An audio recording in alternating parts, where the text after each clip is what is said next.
ನೀವು ನಂಬ್ತೀರಾ, ಪ್ರಪಂಚದಲ್ಲಿ ನಡೆಯುವಂತ ಮರ ಇದೆ ಅಂತ ಹೇಳಿದ್ರೆ ತಮಾಷೆ ಮಾಡ್ತಾ ಇಲ್ಲ. ಈ ಸ್ಪೆಷಲ್ ಮರ ಲ್ಯಾಟಿನ್ ಅಮೆರಿಕದಲ್ಲಿ ಮಾತ್ರ ಸಿಗುತ್ತೆ. ಪ್ರತಿದಿನ 2 ರಿಂದ 3 ಸೆಂಟಿಮೀಟರ್ ಗಂಟ ನಡೆಯುತ್ತಂತೆ. ಅಂದ್ರೆ ವರ್ಷಕ್ಕೆ 20 ಮೀಟರ್ ನಡೆಯುತ್ತಂತೆ.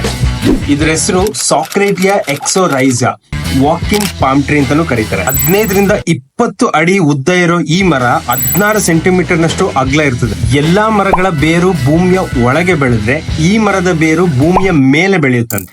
ಅದಕ್ಕೆ ಈ ಮರ ಪರ್ಕೆ ತರ ಕಾಣಿಸುತ್ತೆ. ಬೆಳಕೆ ಬರದಂತ ಕಾಡಲ್ಲಿ ಬೆಳೆಯೋದ್ರಿಂದ ಈ ಮರ ಸೂರ್ಯನ ಬೆಳಕನ್ನ ಹುಡುಕೊಂಡು ಲೈಟ್ ಜಾಸ್ತಿ ಇರೋ ಕಡೆ ನಡೀತದೆ. ನಡೆಯೋದು ಅಂತ ಹೇಳಿದ್ರೆ ಯಾವ ಕಡೆ ಬೆಳಕು ಜಾಸ್ತಿ ಇದೆ ಆ ಕಡೆ ಅದ್ರ ಬೇರ್ಗಳು ಬೆಳೆಯುತ್ತಾ ಹಳೆ ಬೇರ್ಗಳನ್ನ ಅಲ್ಲೇ ಬಿಟ್ಟು ಹೋಗುತ್ತೆ. ಸೈಂಟಿಸ್ಟ್ ಗಳು ಇದನ್ನ ನಡೆಯೋದು ಅಂತ ಹೇಳಲ್ಲ, ಇದರ ಬೆಳವಣಿಗೆನೆ ಬೆಳಕಿರೋ ಕಡೆ ಆಗುತ್ತೆ ಅಂತ ಹೇಳ್ತಾರೆ. ಆದ್ರೆ ನೀವು ಕೂತಲ್ಲೇ ಈ ವಿಡಿಯೋನ ನಡೆಸಬಹುದು. ಅದು ನಿಮ್ಮ ಫ್ರೆಂಡ್ಸ್ಗೆ, ಫ್ಯಾಮಿಲಿಗೆ ಶೇರ್ ಮಾಡ್ತಾರೆ.